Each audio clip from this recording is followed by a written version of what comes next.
Haleluya, puji Tuhan. Salam sejahtera buat kita semua. Apa kabar teman-teman? Kami hadir kembali pada saat ini.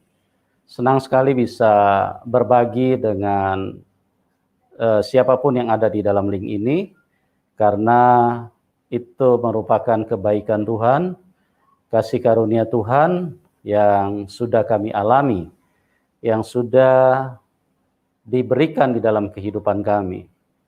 Oleh sebab itu, kami tentunya tidak ingin menikmatinya sendiri. Kami rindu supaya apa yang Tuhan telah kerjakan di dalam kehidupan kami itu bisa tersampaikan kepada banyak orang. Supaya teman-teman yang ada di dalam link ini juga bisa mengalami hal yang sama. Dan jika Anda sudah percaya kepada Tuhan Yesus, Anda akan terus dikuatkan, Anda akan terus mengalami terobosan di dalam iman.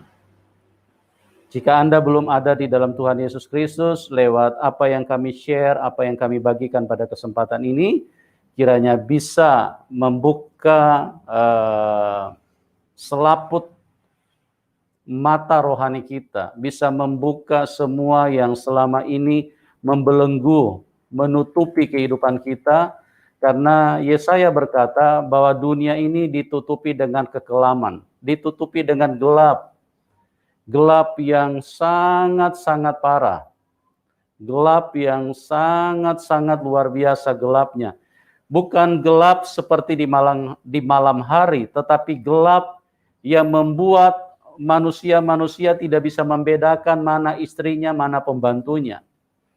Gelap yang tidak lagi bisa manusia membedakan mana uangnya, mana uang negara. Gelap yang begitu hebat menyelimuti dunia ini, sehingga orang lagi tidak bisa memiliki akal sehat, tidak bisa lagi memiliki perasaan. Cuma atas dasar emosi mereka bisa menganiaya orang. Cuma atas dasar kebencian mereka bisa membunuh orang. Cuma atas dasar hal-hal yang sepele mereka bisa melakukan yang begitu merugikan orang lain. Ini artinya apa? Artinya manusia dikuasai kegelapan. Manusia dikuasai oleh iblis. Manusia dikuasai oleh dosa. Nah, oleh sebab itu dalam Yohanes 1 ayat 4 berkata, di dalam Dia ada terang, dan terang itu adalah hidup manusia. Di dalam Tuhan Yesus ada terang, dan terang itulah yang bisa menerangi, yang bisa membuka mata kita yang selama ini tertutup karena kita tidak bisa membedakan lagi. Tidak bisa membedakan mana yang baik, mana yang benar. Tidak bisa membedakan mana Tuhan, mana setan. Oleh sebab itu kita perlu terang Tuhan. Nah, apa yang dibagikan, kami berdoa, kuasa Roh Kudus akan bekerja sehingga yang selama ini Anda hidup di dalam kegelapan bisa tercerahkan, bisa melihat terang.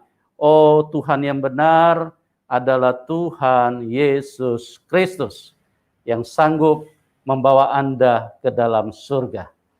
Puji Tuhan, teman-teman. Lewat tayangan-tayangan yang kami hadirkan, baik itu khotbah, ya, dan juga acara-acara kesaksian, maupun acara-acara diskusi, acara-acara yang lain, kami terus ingin berbagi dengan Anda, supaya semakin hari kehidupan kita semakin diubahkan untuk menuju ke dalam kerajaan surga.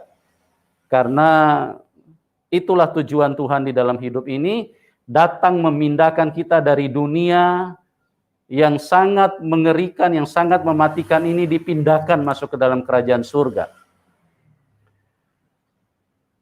Kalau kita tidak mengerti tentang identitas dunia ini, maka kita merasa hidup di dunia ini biasa-biasa saja. Ya, kita merasa hidup di dalam dunia tidak ada masalah.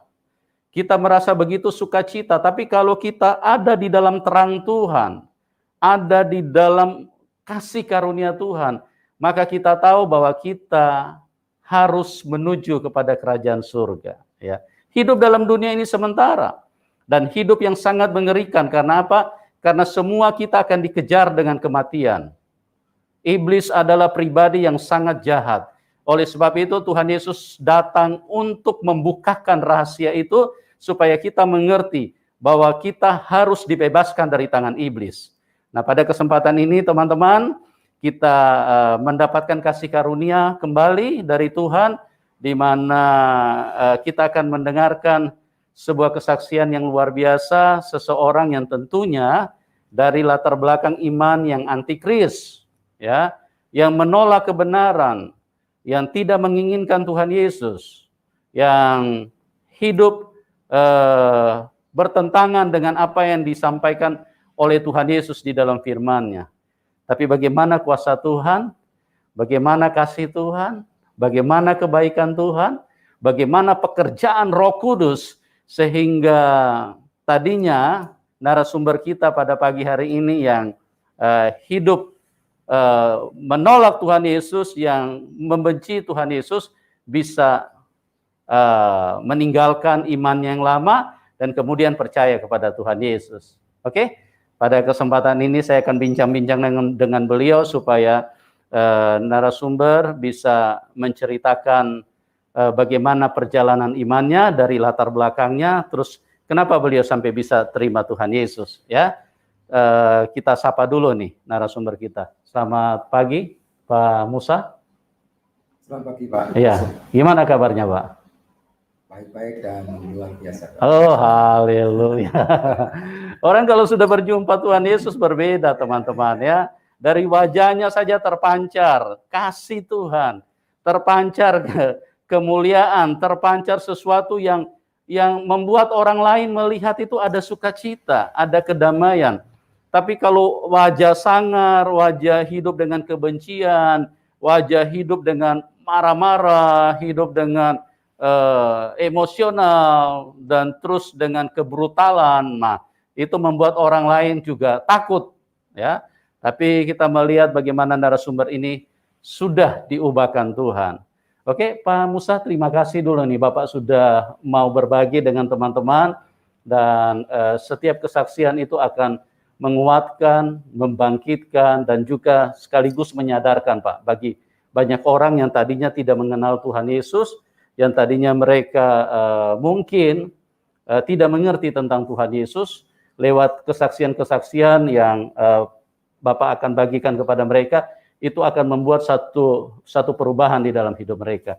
Nah, pada kesempatan ini Bapak mungkin bisa ceritakan dulu, Bapak punya perjalanan iman dulu waktu masih di Muslim itu seperti apa, Pak? Bapak punya kegiatan misalnya sholat atau apa gitu loh, puasa atau dan lain-lain. Silakan, Pak. Ya. Saya berterima kasih dulu kepada Pak Yusuf.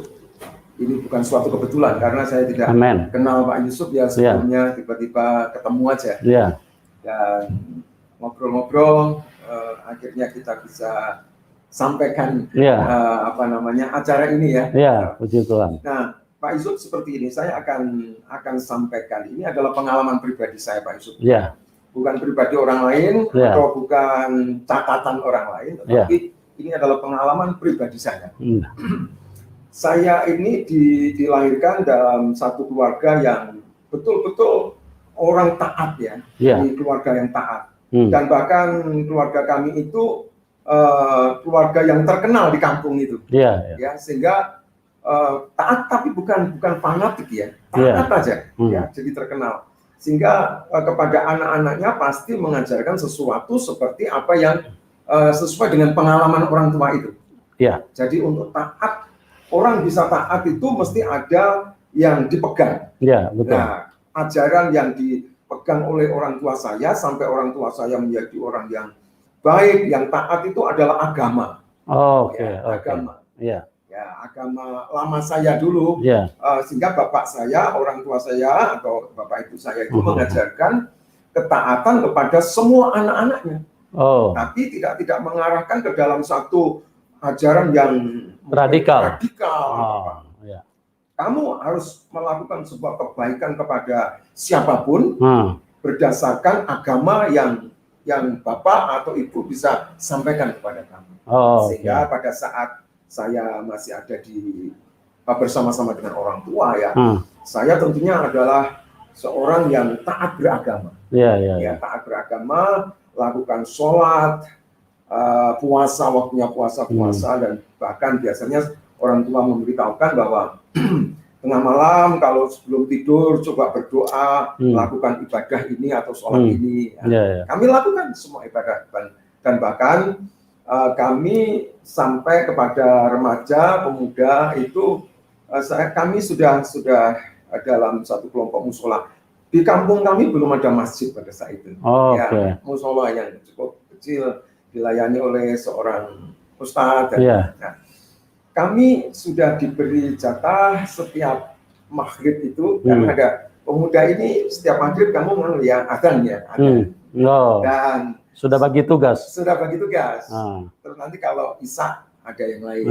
Itu kami lakukan secara rutin. Tapi ini Pak Yusuf yang menjadi Sorry Pak, di dalam pengertian Bapak waktu masih di agama yang lama, kalau melakukan sholat dan seperti itu, apa manfaat buat yang melakukannya? Oke Pak Yusuf, ini yang sebetulnya ingin saya ceritakan. Seperti yang disampaikan oleh orang tua saya, kamu mesti harus taat melakukan syariat-syariat agama, supaya nanti kamu bisa, kalau kamu punya atau mau melakukan sebuah kebaikan, ada dasarnya. Nah, ketika saya melakukan kebaikan atau apapun sesuai dengan syariat agama, itu sebetulnya tersirat di dalam pikiran dan hati saya itu, ternyata saya melakukan segala sesuatu ini hanya karena untuk melakukan supaya saya tidak mendapatkan istilahnya hukuman atau kutukan. Ya mungkin dari waktu itu tidak langsung kutukan Tuhan, tidak mendapat berkat Tuhan, tidak mendapatkan hidayahnya Tuhan, bukan itu Pak, tapi melakukan segala sesuatu ini karena disertai dengan rasa takut. Ya, nanti kalau aku tidak sholat ini, jangan-jangan mendapatkan hukuman. Saya tidak melakukan ini, saya mendapatkan hukuman. Saya tidak melakukan, ada sanksinya. Jadi semua yang saya lakukan, baik itu sholat, itu puasa, itu sholat, baik itu sholat wajib atau sholat sunnah tengah malam, itu sepertinya untuk saya mendapatkan sesuatu, ya, untuk perkenanan. Kalau saya tidak melakukan sesuatu, tidak berkenan hidup saya di mata Tuhan, hadapan Tuhan. Itu Pak Yusuf. Jadi pengertian saya melakukan segala sesuatu sebagai syariat agama itu untuk mendapatkan sesuatu, karena hidup saya yang berdosa ini supaya berkenan di hadapan Tuhan dengan cara melakukan sesuatu. Dengan cara melakukan syariat-syariat itu. Iya. Jadi dengan kondisi seperti itu, Bapak justru merasa diarahkan kepada ketakutan. Iya, betul. Jadi hidup semakin penuh dengan ketakutan, begitu. Betul, ya. Dan bagaimana Bapak sampai ada satu keputusan yang berbeda? Karena Bapak kan mengalami rasa takut setiap kali ini, takut ini, takut itu, gitu loh. Kalau tidak lakukan ini.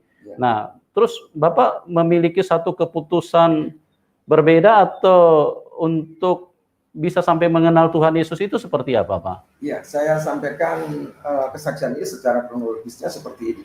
Nah, ketika saya sudah sampaikan sesuatu,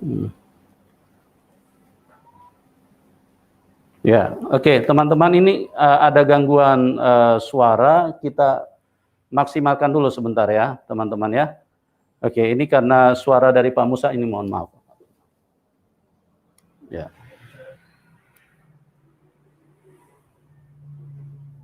Ya, sebentar ya teman-teman ya, ini sinyal agak kurang ini ya, terus kemudian suaranya juga agak sedikit terganggu. Ya, jadi memang di dalam perjalanan hidup kita ya, kita perlu kehati-hatian teman-teman.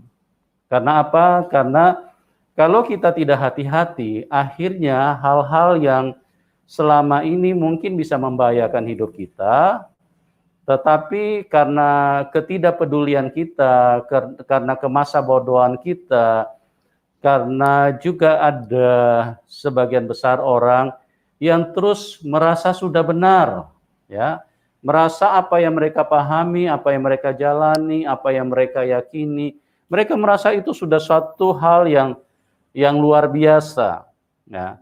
Tetapi kalau kita mau sedikit mempelajari lebih sungguh-sungguh, mengoreksi lebih sungguh-sungguh, maka nanti kita akan bisa menjadi lebih cerdas, lebih luar biasa, menjadi lebih terang nanti. Ya, artinya kita bisa mendapatkan satu hal yang jauh lebih sempurna daripada kita hanya istilahnya mengabaikan. Nah, apa yang akan dibagikan Pak Musa ini tentu itu menjadi satu pencerahan buat banyak orang. Sorry, Pak.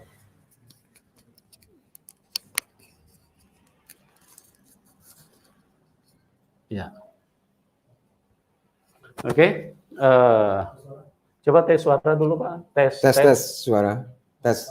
Oke. Baik, teman-teman, ini suaranya sudah bagus. Oke. Pak Musa, bisa dilanjutkan tadi bagaimana Bapak sampai melakukan. Iya, oke. Oke, saya akan lanjutkan, teman-teman. Saya melakukan semua syariah agama saya dulu itu karena rasa takut. Takut mendapatkan hukuman kalau tidak melakukan, takut mendapatkan sanksi-sanksi tertentu kalau tidak melakukannya. Nah, ketika pada akhirnya sampai saya itu berpikir, apakah mungkin ya apa yang saya lakukan ini bisa menghapus rasa takut itu, terutama dasarnya adalah dosa-dosa saya yang terlebih dahulu, Pak. Ya, dosa-dosa saya yang lebih dulu itu, apakah bisa saya menghapus dosa saya itu dari ibadah misalnya, dari sholat misalnya. Apakah saya bisa menghapus dosa saya dari puasa saya selama ini? Apakah saya bisa menghapus dosa-dosa saya melalui sholat sunnah yang saya lakukan di tengah malam itu? Ya, itu semakin kesini itu semakin membawa apa mungkin gitu, sehingga ya saya belum mengerti apa-apa, sehingga saya lakukan saja secara rutin. Secara rutin saya lakukan saja, dan bahkan saya adalah orang yang setia, orang yang disiplin melakukan semua aktivitas-aktivitas yang itu menjadi sebuah instruksi dari orang tua. Saya sangat-sangat menghormati orang tua, saya sangat-sangat disiplin di dalam melakukan apa yang sudah diajarkan oleh orang tua, dan bahkan yang diajarkan pemimpin di dalam musola itu saya akan sudah lakukan dengan kesetiaan, Pak. Dengan sungguh-sungguh. Iya, dengan sungguh-sungguh. Artinya Muslim yang taat. Iya, taat. Walaupun saya bukan radikal ya, Pak, tapi saya taat. Ya, taat itu menjalankan. Justru itu yang baik, Pak. Iya. Artinya taat tapi tidak radikal. Iya. Nah, kalau radikal itu kan ekstrim, Pak. Ya, cenderung merugikan orang lain gitu. Ya, karena hal-hal seperti itu kan tidak bisa artinya dihadirkan di dalam kepluralitasan, ya, kemajemukan. Karena bangsa kita ini kan majemuk, Pak. Ya. Justru kehidupan yang Bapak jalani itu yang memang artinya sangat pas dengan kemajemukan bangsa kita gitu. Oke. Terus tentu Bapak menjalankan itu, Bapak selain ada rasa ketakutan, tentu yang Bapak pahami juga tentu ada manfaatnya kan, misalnya pahala. Iya, Nah, pasti. itu Bapak bisa ceritakan nggak? Iya. Silakan. Selain rasa takut itu, walaupun merasa takut, tapi saya terus jalankan secara rutin tadi, secara rutin, secara disiplin, secara baik, dan bahkan melakukan hal-hal yang lain di luar syariat-syariat dalam kebaikan. Untuk apa? Ya, mungkin bisa mendapatkan pujian, bisa mendapatkan kehormatan dari yang lain. Namun yang terpenting adalah tadi saya membangun diri saya sendiri, tidak artinya tidak mempedulikan orang lain. Ya, Ya, pokoknya yang penting apa yang saya lakukan ini adalah berkenan kepada Tuhan dan tidak mendapatkan celah di mata orang tua. Itu yang.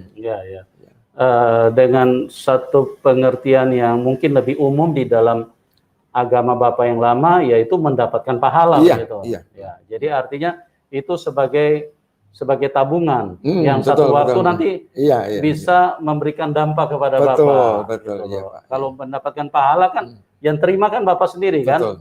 Bapak yang lakukan bukan saya gitu. Ya. Nah, terus pada titik mana di dalam istilahnya kebingungan Bapak, ketakutan Bapak, terus hal-hal yang menjadi pertanyaan-pertanyaan, apa mungkinkah sholat ini bisa membawa saya, bisa menghapus dosa saya, bisa membawa saya ke surga.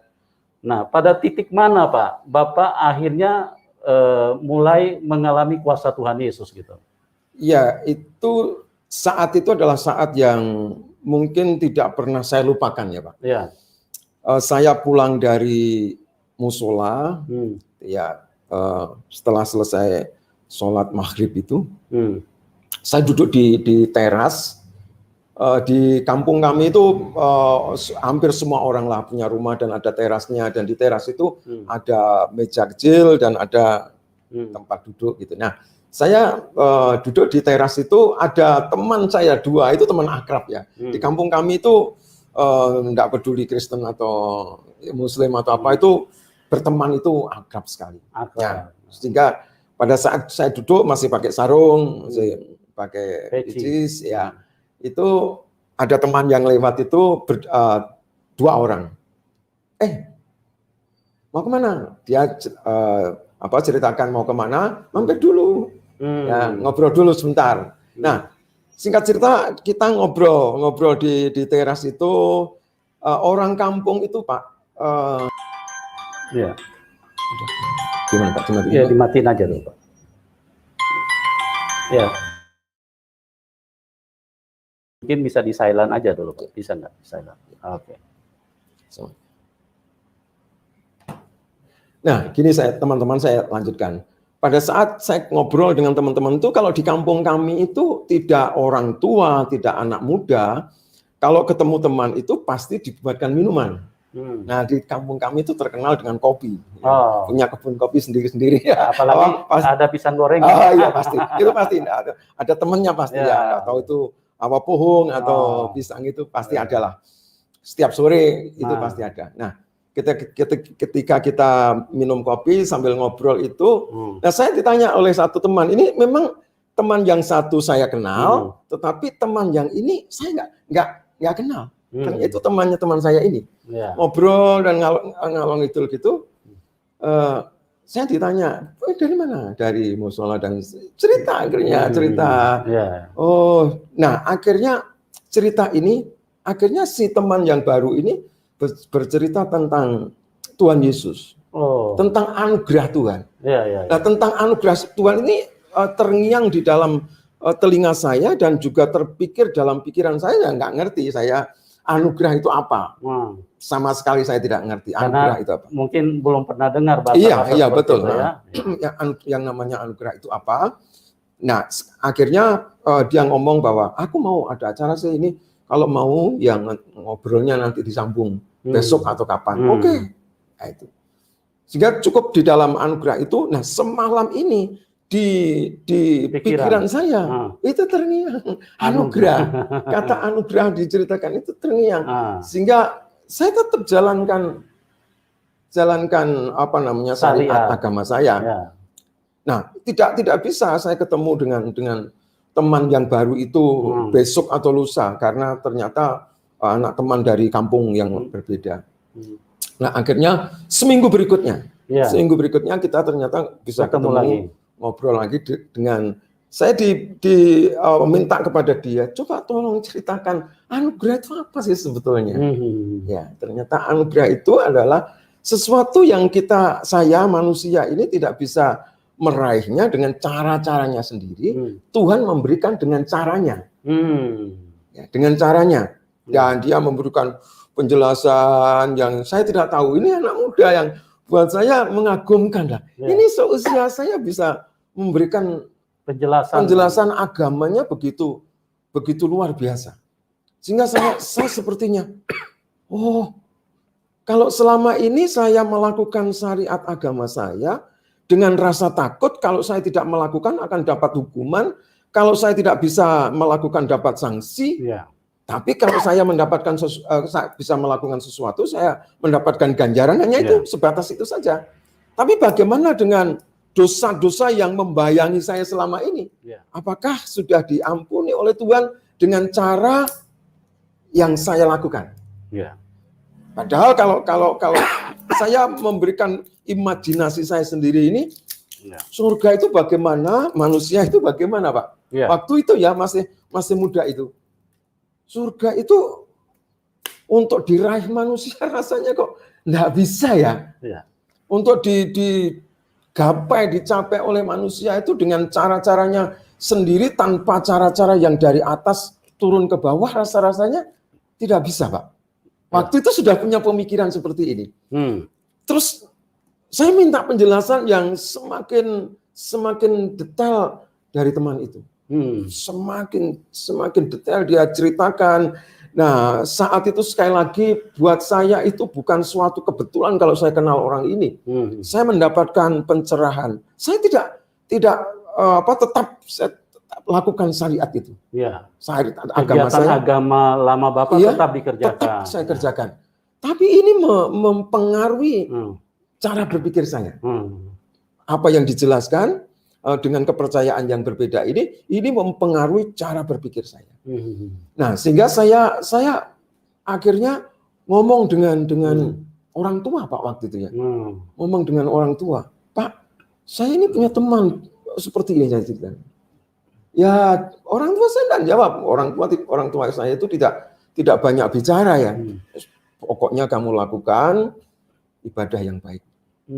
Lakukan syariat agama yang baik. Kebaikan bukan kata orang, kebaikan bukan kata orang, tapi kebaikan tuh perilaku hidupmu di hadapan Tuhan. Tapi yang tetap mengganggu saya, perilaku hidup saya ini apakah bisa menukar atau menggantikan hukuman yang seharusnya saya terima karena dosa-dosa yang tidak berkenan di hadapan Tuhan itu tetap menjadi masalah buat saya waktu itu. Nah, ini akhirnya kisah yang berbeda saya akan ceritakan, tetapi masih dalam perjalanan rohani saya. Saya belum mengaku Yesus sebagai Tuhan. Saya masih melakukan syariat agama lama saya. Kebetulan ada saudara saya dari kota yang sudah bekerja itu Muslim juga. Dan orang tua saya berkata bahwa gimana adikmu kalau misalnya di kota ada pekerjaan, mau dibawa aja ke kota biar bekerja di kota. Di sini hanya bantu-bantu sebagai seorang petani ya. Nanti terbatas pengalamannya. Oh ya, akhirnya singkat ceritanya dibawa ke kota lah. Saya dibawa ke kota untuk bekerja bersama kakak sepupu saya. Kamu ikut saya saja di sini, nanti kalau pada saat ada pekerjaan kamu bisa saya beritahu. Dan singkat ceritanya saya bekerja akhirnya melamar di dalam sebuah instansi di mana saudara saya ini bekerja. Dan singkat ceritanya sekali ini saya akhirnya diangkat sebagai karyawan pegawai di situ sampai akhirnya mendapat label sebagai pegawai negara. Gitu. Dan karena kakak saya ini juga orang yang taat beragama. Taat beragama. Tapi saya di pekerjaan ini punya teman-teman yang macam-macam. Saya seringkali bisa ngobrol dengan teman A, teman B, share. Nah, singkat ceritanya ada teman yang itu adalah orang Kristen. Dia bisa cerita, oke, kalau kamu misalnya mau punya penasaran yang belum terjawab, bagaimana kalau satu saat ikut saya ketemu Ya, ketemu pendeta saya. Iya. Ya, saya takut Pak waktu itu ya. Waktu itu takut ketemu pendeta. Wah, gimana saya bukan orang Kristen ketemu pendeta ya. Karena iman berbeda iya, kan? Iman berbeda. Sehingga tapi saya penasaran saya ini terus mengganggu walaupun saya tetap melakukan syariat, kegiatan agama. Iya, tetap melakukan. Jadi sebentar Pak. Teman-teman saya jelaskan dulu sedikit ya. Yang dimaksud dengan anugerah itu adalah pemberian Tuhan, bukan pekerjaan kita, bukan hasil usaha kita. Jadi dianugerahkan, diberikan kepada kita, diserahkan kepada kita. Nah, pertanyaan kata-kata itulah yang mengganggu Bapak Musa pada waktu itu. Kok ini anugerah? Sementara yang dikerjakan oleh Pak Musa adalah dia bekerja dengan usaha sendiri, berjuang, ya, misalnya lakukan sholat, puasa, dan syariat-syariat yang lain. Itu kan menurut pemikiran Pak Musa adalah itu upaya usaha manusia atau pekerjaan yang dia lakukan. Nah, ini menjadi berbenturan dengan pikirannya, apakah iya dengan pekerjaan-pekerjaan yang dilakukan oleh manusia bisa menghapus dosanya? Kira-kira seperti itu, betul, Pak? Betul. Oke. Jadi teman-teman jelas dulu bahwa yang dimaksudkan dengan anugerah itu pemberian Tuhan, bukan hasil pekerjaan kita, ya. Jadi dianugerahi, diberikan kepada kita. Oke, silakan dilanjutkan, Pak. Oke, Pak. Setelah saya betul-betul dipertemukan dengan pendeta ini, saya mendapatkan penjelasan-penjelasan dari pendeta ini. Saya tidak berjanji untuk jadi orang Kristen. Tidak berjanji jadi orang Kristen. Karena untuk meninggalkan kepercayaan itu tidak mudah, Pak. Betul. Iya. Bahkan mustahil. Kalau bukan Tuhan itu tidak mungkin. Betul. Saya meninggalkan kepercayaan itu tidak mudah. Tetapi saya tidak berjanji untuk meninggalkan kepercayaan lama dan jadi orang Kristen. Iya. Tapi saya mengatakan kepada pendeta ini, oke Pak, saya terima kasih sekali dengan penjelasan-penjelasan Bapak. Saya akan renungkan. Oke. Saya akan pikirkan. Iya. Dan mungkin saya akan belajar untuk semua yang disampaikan Bapak itu. Iya. Dan akhirnya, enggak apa-apa, nanti kalau misalnya mau ketemu saya, silakan langsung ketemu atau lewat Mas yang itu. Yang memperkenalkan. Iya, tadi yang memperkenalkan. Oke Pak, satu saat tanpa sepengetahuan teman saya coba datang sendiri. Supaya saya tidak dilihat oleh teman saya itu.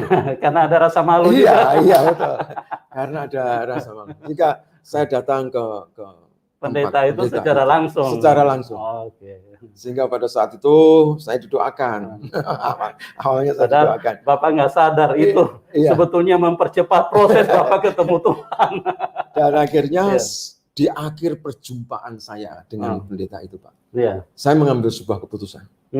Oke, Pak Pendeta, mulai hari ini saya percaya Yesus sebagai Tuhan dan Juru Selamat pribadi saya. Luar biasa. Dengan penjelasan Bapak bahwa dosa itu tidak bisa diampuni oleh siapapun kecuali yang datang dari surga turun ke dunia. Amin. Ya, itu yang membuat saya, kalau selama ini saya adalah usaha sendiri. Tapi ini ada yang sudah datang dari surga menawarkan dirinya untuk menjadi juru selamat. Sehingga saya terima pada saat itu. Waktu itu sore hari, saya pulang dari kerja, saya langsung datang ke tempat kediamannya. Saya ambil keputusan itu. Dan saya setelah itu, sekarang yang akan saya ceritakan kesaksian saya ini adalah pekerjaan Tuhan. Ya, kalau sekarang dikatakan pekerjaan Roh Kudus yang ada dalam hidup saya. Saya ceritakan kepada Pak Yusuf dan juga saudara-saudara yang lain bahwa pekerjaan Tuhan setelah diterima itu luar biasa. Saya ceritakan bahwa saya ini terlahir sebagai orang yang sangat amat minder berjumpa dengan orang. Begitu ya. Sampai seperti ini. Ketika saya masih dengan orang tua saya, kalau saya di kamar, orang tua saya ada tamu, saya tidak akan berani keluar rumah keluar dari kamar sebelum orang tua sebelum tamu saya ini, tamu bapak saya ini pulang. Pergi. Iya. Karena rasa minder itu. Rasa minder. Ketemu orang itu, wow. Itu boleh tahu apa penyebabnya, Pak? Kok bisa punya rasa minder yang sangat besar gitu?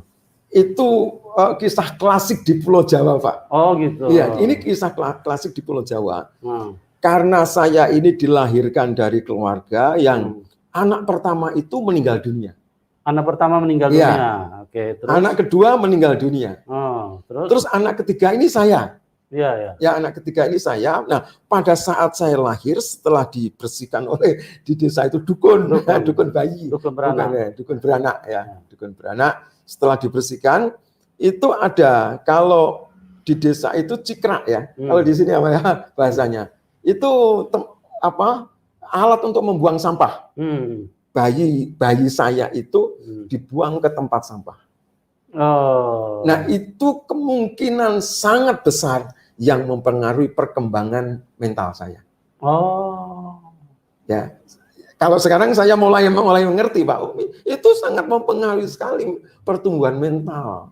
Sehingga pertumbuhan anak-anak sampai remaja itu mindernya minta ampun. Pokoknya nggak minder aja kalau ketemu orang. Iya. Jangankan ngomong seperti sekarang, ngomong dengan Pak Yusuf berdiri di depan orang. Ketemu orang harus nyimpang. Iya. Jangan-jangan saya nanti ditanya, nggak mau saya ditanya.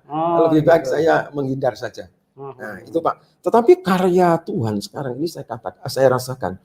Mulai saat saya terima Tuhan Yesus pada saat itu. Karya Tuhan itu luar biasa. Sepertinya rasa minder itu tidak begitu lama ya. Itu bisa hilang. Ya. Seperti saya menjadi orang yang berani berbicara di depan umum atau berhadapan dengan orang lain, bahkan ngobrol dengan orang yang di atas saya. Kalau dulu dengan pimpinan di dalam pekerjaan itu ya, kalau menghadap lantai, sekarang bisa berhadapan.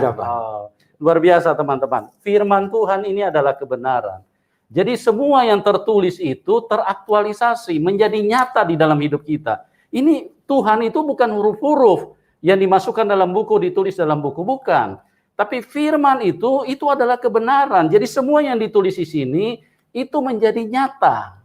Kalau kita percaya Dia, kalau kita mau menerima kebenaran. Nah, apa yang disaksikan oleh Pak Musa itu benar-benar adalah sebuah kehidupan nyata. Beliau yang tadinya begitu minder, begitu Tuhan Yesus masuk dan hadir di dalam hidupnya, rasa mindernya hilang. Pergi entah kemana. Dan tidak pernah balik lagi, Pak. Tidak pernah balik sampai hari ini. Sampai hari ini. Ya, itulah mujizat, itulah kuasa Tuhan Yesus yang sangat nyata. Makanya di dalam firman Tuhan dikatakan, Paulus berkata, hidupku bukan aku lagi, tapi Kristus yang hidup di dalam aku. Ya, begitu luar biasa orang yang berjumpa dengan Tuhan Yesus. Oke Pak, kita lanjut lagi. Nah, terus apa lagi yang terjadi di dalam hidup Bapak? Masih ada karya Roh Kudus yang luar biasa. Setelah saya percaya Yesus itu, Pak, karena saya sudah tidak minder berhadapan dengan orang, itu justru sekarang ada karya yang berbeda dalam hati saya. Ketika saya mengerti orang itu belum percaya Yesus, itu rasanya di dalam hati ini merasa sedih, Pak. Kasihan orang itu. Bagaimana caranya saya bisa bercerita tentang Yesus kepada orang itu? Dan saya sebatas kemampuan saya, pengenalan saya atas cerita pengajaran dari pendeta, dari teman, itu saya coba ngobrol dengan orang. Ketika saya ceritakan seperti saya cerita seperti ini kepada orang lain. Sekarang saya percaya Yesus dan hidup saya mengalami sebuah perubahan. Dan ketika saya berjumpa dengan orang yang tidak percaya kepada Yesus, sedih hati saya. Kepengen cerita tentang Yesus kepada orang itu, walaupun orang itu nanti menerima atau tidak. Saya perlu bercerita. Dan singkat ceritanya Pak, apa sih sebetulnya yang perlu saya persembahkan kepada Tuhan supaya saya bisa bercerita tentang Yesus kepada banyak orang? Firman Tuhan berkata di dalam Korintus, siapa yang ada di dalam Kristus, dia adalah ciptaan baru. Apa artinya ciptaan baru? Perasaannya pun menjadi baru. Kalau tadinya Pak Musa hidup dengan kemasabodohan, Tetapi begitu Tuhan Yesus masuk di dalam hidupnya, dia mulai punya rasa ingin berbagi, perasaannya menjadi baru. Dia ingin cerita kepada siapapun, karena perasaan itu bukan perasaan seorang manusia, artinya perasaan Tuhan di-share sedikit, dimasukkan ke dalam hidup kita, sehingga kita ingin berbagi kepada orang lain. Kita ingin supaya orang lain juga diselamatkan. Nah, itu yang dilakukan oleh Pak Musa. Dia merasa sedih. Ini orang mau kemana? Ini orang pasti masuk neraka. Karena Tuhan Yesus berkata, akulah jalan kebenaran dan hidup. Tidak ada seorang pun yang sampai kepada Bapa kecuali melalui aku. Ya, tidak ada seorang pun yang bisa datang kepada Bapa di surga kecuali melalui Tuhan Yesus.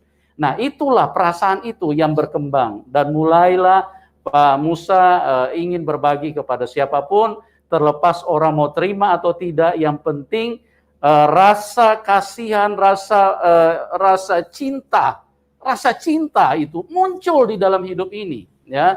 Bukan emosi yang muncul, bukan kebencian, bukan iri hati, bukan menghalalkan darah orang, bukan ingin melakukan hal-hal yang merugikan orang lain, tapi ingin menyelamatkan orang lain. Oke, Pak, bisa dilanjut lagi, Pak Musa. Nah, setelah pendeta mengatakan persembahan hidup yang baik adalah persembahan hidupmu sendiri. Ya. Dan itu merupakan sebuah pergumulan besar buat saya, Pak. Ya. Karena ini masa depan saya pertaruhkan kan.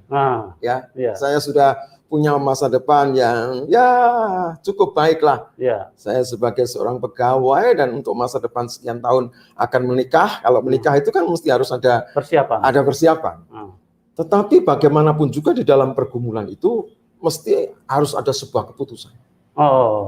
Keputusan. Iya. Kan dalam kehidupan seseorang itu pada saat mengalami sebuah pergumulan kan seperti ada di dalam jalan simpang, Pak. Betul. Iya, ada dalam jalan simpang. Saya harus ke kanan atau ke kiri. Iya. Nah, pada saat itu tengah malam saya berdoa, Tuhan hadirkan kuasa-Mu dalam hidupmu yang menuntun aku ke dalam sebuah keputusan yang tepat, yang tidak salah. Nah, ketika itu saya mengambil keputusan. Saya mengambil keputusan, ya, saya akan tinggalkan semua sekuler saya atau pekerjaan-pekerjaan saya. Dan saya akan melayani Tuhan sepenuh waktu. Luar biasa. Tapi dengan catatan Tuhan. Ya, dengan catatan. Ini saya ceritakan apa adanya supaya saudara semua tahu persisnya. Ya. Saat itu saya seorang yang kelihatan ganteng, gagah, tetapi sekarang juga masih ganteng. Tetapi penyakitan, punya penyakit yang tidak diketahui orang lain. Oh, penyakit apa tuh, Pak? Ya, ini saya saya punya penyakit yang kira-kira waktu itu sudah kronis. Gitu ya? Iya. Penyakitnya menjijikkan sih sebetulnya. Penyakitnya adalah ambeien. Ambeien yang sudah kronis karena setiap pagi itu ketakutan itu muncul pasti. Karena ketika mau ke belakang, karena kalau mau BAB itu, ya Pak, itu rasanya takut. Sakit, darah. Itu sudah keluar. Saya mesti diawali dengan berdarah-darah mengawalinya, dan harus dubur ini harus keluar dan tidak akan bisa kembali kalau tidak dikembalikan. Itu buat saya menakutkan, ya memalukan sekali. Ini menjadi pergumulan pada saat saya mengambil keputusan untuk tinggalkan semua pekerjaan saya dan juga akan melayani Tuhan sepenuh waktu. Saya ngomong sama Tuhan, tapi ada catatannya Tuhan. Saya akan mengabdikan hidup saya kepada Tuhan kalau tidak ada gangguan. Yaitu gangguannya penyakit ini. Kalau dalam waktu Tuhan tak beri waktu 3 hari ya. Kalau dalam jangka waktu 3 hari ini penyakit saya sembuh tanpa obat, tanpa apapun, saya akan betul-betul serahkan hidup saya kepada Tuhan. Untuk melayani Tuhan. Untuk melayani Tuhan. Itu malam hari, Pak. Malam hari, Bapak malam buat istilahnya doa malam itu. Doa. Iya. Memang saya sejak agama lama doa malam biasa ya. Sejak setelah jadi orang percaya Yesus doa malam juga. Nah, pada saat pagi hari itu sudah sesuatu yang menakutkan lagi akan tiba, nanti akan keluar kondisi yang semula terjadi lagi, kondisi sebelumnya akan berdarah-darah dan akan sesuatu itu akan muncul. Tetapi ketika saya melakukan di pagi hari itu BAB, iya, ketika saya masuk kamar mandi, seperti telinga saya mendengar suara. Tidak 3 hari. Hari ini saya akan buktikan. Aku akan buktikan. Oh, haleluya. Sampai sekarang saya merinding, Pak, kalau berbicara itu. Oh, Tuhan. Pagi ini, kamu tidak usah menunggu 3 hari. Pagi ini akan aku buktikan bahwa aku hidup, akan aku sembuhkan kau. Oh, haleluya. Kembali lagi teman-teman. Ini firman. Ini kebenaran. Ya, Tuhan Yesus berkata, akulah penyembuhmu. Akulah penolongmu. Akulah Tuhan yang sudah membayar semua penyakitmu. Nah, firman ini kalau kita pegang dan kita percayai, itu akan terjadi dan akan mengubahkan hidupmu. Makanya di dalam Matius 11 ayat 28 firman Tuhan, ini sekali lagi ini kebenaran teman-teman. Ini bukan huruf-huruf yang dibukukan menjadi setebal ini, bukan, ini firman. Ini pikiran Tuhan. Ini hati Tuhan ditulis di dalam buku supaya menjadi berkat bagi banyak orang. Dikatakan marilah kamu, Matius 11 ayat 28. Marilah kamu yang letih lesu dan berbeban berat, aku akan memberikan kelegaan. Ya. Kalau dia perkataan manusia, dia akan bilang begini, marilah kamu orang-orang Kristen. Itu kelompok. Itu Tuhan satu kelompok. Dia bukan Tuhan kalau satu kelompok. Tuhan yang benar itu Tuhan semua kelompok. Tuhan lintas agama, lintas budaya, lintas negara, lintas dompet, lintas pendidikan, lintas semua, ya. Mau gemuk, kurus, tinggi, pendek, bantet dan segala macam, dia Tuhan semuanya, ya. Jadi dia mengasihi semua orang. Dia cinta semua orang. Makanya dia berkata, marilah kamu yang letih lesu dan berbeban berat. Ini tidak bisa dibantah, ini Tuhan. Dia mengasihi semua manusia, ya. Kalau dia Tuhan pengelompokan, hanya satu kelompok, satu golongan, dia bukan Tuhan, teman-teman. Ya, kalau misalnya dia berkata, marilah kamu yang dompet tebal, nah itu bukan Tuhan itu. Misalnya dia berkata, marilah kamu yang cakep-cakep, nah itu bukan Tuhan. Ya, marilah kamu yang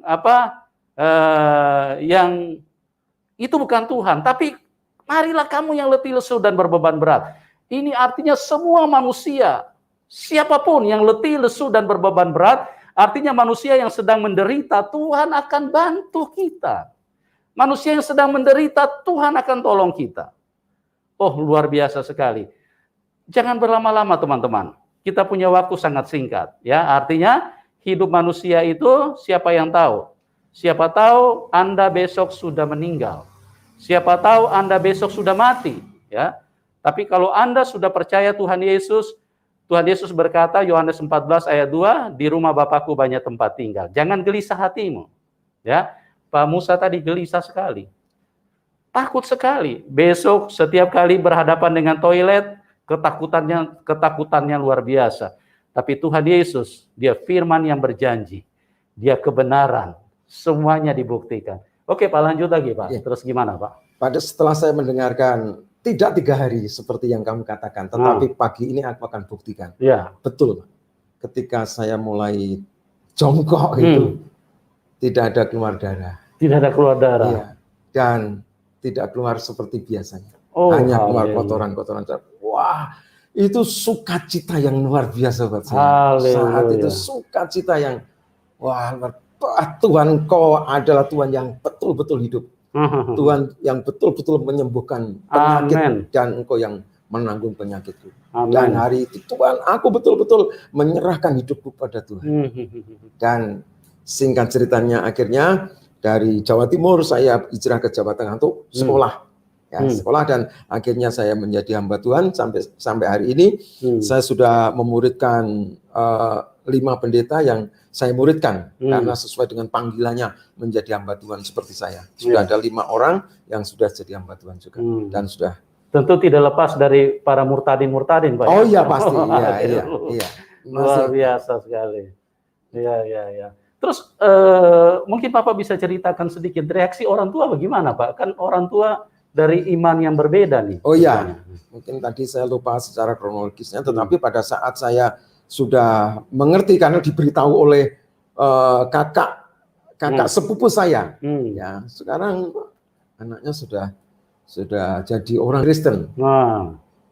Dan saya ketika pulang, saya hanya disampaikan pesan oleh orang tua saya. Pokoknya kalau kamu mempunyai keyakinan, lakukan keyakinan itu dengan benar dan tepat seperti yang diajarkan. Ya, luar biasa. Itu yang pesannya, dan saya sampai saat ini melakukan dengan benar. Ya, puji Tuhan teman-teman, sesuatu yang luar biasa telah terjadi di dalam seorang Bapak Musa, sehingga bagaimana dia mengalami kuasa Tuhan Yesus. Ya, kami mengasihi siapapun Anda. Kami hadir, kami berbagi, kami sharing tentang apa yang telah Tuhan kerjakan di dalam hidup kami. Bukan supaya orang Kristen bertambah banyak, tapi supaya Anda bisa masuk surga, supaya Anda bisa berjumpa dengan Tuhan yang benar, supaya Anda bisa pulang ke rumah Bapa di surga.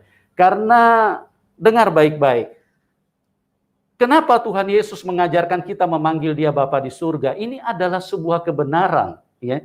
Ini bukan soal tentang pemahaman-pemahaman secara lahiriah yang selalu dikait-kaitkan dengan seks, dengan rumah sakit, dengan bidan dan lain-lain. Ini bukan seperti itu. Kita dikatakan anak Tuhan itu karena benihnya itu dari Tuhan. Ya, saya punya anak. Kenapa dikatakan anaknya Yusuf Manubulu? Karena benihnya dari saya. Benihnya dari saya. Ya. Nah, kalau kita disebut anak Tuhan, maka benihnya itu dari Tuhan. Coba tanyakan dirimu, tanyakan pikiranmu. Benar enggak benihnya itu dari Tuhan? Ya, benih sesungguhnya itu dari Tuhan. Makanya kita ini disebut anak Tuhan. Cuma setan datang menyesatkan pikiran manusia. Setan berkata, mana mungkin Tuhan punya anak? Mana mungkin Tuhan punya anak? Itu setan bodohi kita. Kita ini semua anak Tuhan. Cuma karena kebodohan kita, karena kedurhakaan kita, karena dosa-dosa kita, karena kita orang-orang durhaka, sehingga kita tidak pernah mengakui itu. Kita dibodohin setan, kita malah berkata, mana mungkin Tuhan punya anak? Kapan Tuhan melakukan seksnya? Mana istrinya? Ini pikiran-pikiran yang disesatkan. Ini setanlah yang menyesatkan hidup manusia. Sekarang saya mau bertanya kepada kita. Apakah engkau mengakui bahwa benih itu semua berasal dari Tuhan? Kalau kita manusia mengakui benih itu berasal dari Tuhan, maka kita ini semua anak Tuhan. Nah, bagaimana supaya menjadi anak Tuhan? Kita harus dipulihkan dulu hubungan dengan Bapa di surga melalui Tuhan Yesus Kristus. Ya, itulah yang tadi dialami oleh Pak Musa, bagaimana dia mengalami anugerah Tuhan di dalam hidupnya, dia mau menerima, dia mau dicelikan, dia mau dicerahkan, dia mau diterangi, sehingga dia mulai sadar bahwa semua kegiatan-kegiatan agamawi tidak mungkin bisa menyelamatkan. Ya, karena itu usaha manusia. Itu usaha manusia, teman-teman. Tidak mungkin bisa menyelamatkan. Usaha apa yang bisa dilakukan manusia yang bisa menyelamatkan dirinya? Manusia sejak kecil saja sudah jago berbohong, sudah pintar berbohong, berdusta, ya. Manusia sejak dia mulai bisa ngomong, itu pintar sekali berbohong. Tidak perlu diajarin itu. Tidak perlu ada pendidikan khusus, sekolah khusus berbohong. Itu tidak perlu. Tapi manusia semua pintar berbohong. Kenapa? Karena manusia dikuasai setan. Nah, bagaimana caranya supaya itu bisa dibebaskan? Tuhan harus datang dan hadir di dalam hidup kita. Maka setan itu akan dilepaskan, diputuskan dari dalam hidup kita. Selama Anda hidup di dalam kenajisan, Anda hidup dengan berbohong, dengan munafik, iri hati, kebencian, marah, emosional, cabul, pikiran kotor, ya, niat-niat jahat, Anda tidak mungkin bisa pulang ke surga. Oleh sebab itu dosa-dosamu harus diampuni, dosa-dosamu harus disucikan dulu. Sama seperti yang terjadi dengan Pak Musa. Kegiatan syariat itu tidak mungkin bisa menghapus dosa kita. Itu pekerjaan manusia. Itu upaya kita, mana mungkin bisa menghapus itu. Ya, karena habis kita melakukan kegiatan-kegiatan agama, kita berbuat dosa lagi. Betul tidak, Pak Musa? Itu loh. Ya. Itu kan sudah mengakar, sudah mendarah daging di dalam hidup manusia.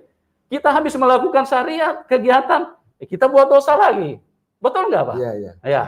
Seperti itu teman-teman ya.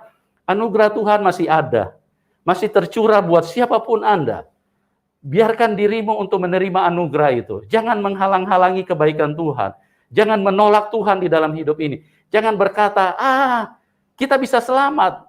Gak mungkin Anda bisa selamat. Hidupmu kotor. Kalau Tuhan Yesus tidak masuk di dalam hidup manusia, hidupnya kotor dan najis. Nah, pada kesempatan ini, kita diberkati dengan luar biasa. Terima kasih, Pak Musa, atas kesaksian yang sangat luar biasa pada saat ini.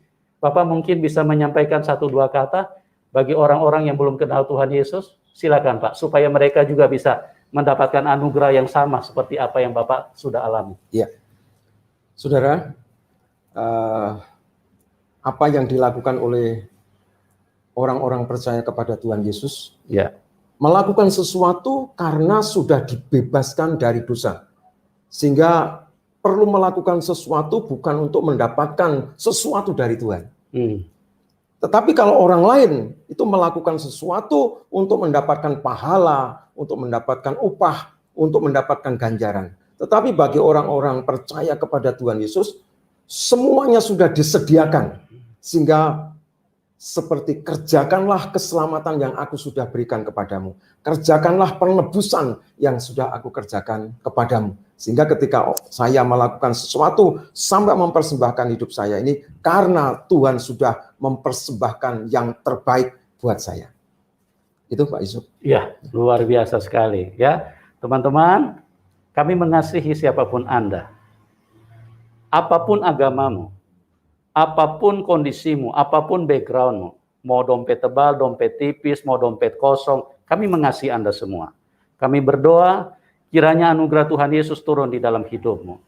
Biarlah kita semua bisa pulang ke surga, karena firman Tuhan berkata dengan tegas, karena begitu besar kasih Allah akan dunia ini, sehingga ia memberikan anaknya yang tunggal, supaya setiap orang yang percaya kepadanya tidak binasa, tapi beroleh kehidupan yang kekal.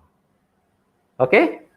Jangan berlama-lama, Tuhan Yesus mengasihi kita semua, dan kita akan berjumpa di program selanjutnya. Tuhan Yesus memberkati kita semua. Salam kemenangan buat kita semua. Amin. Amin.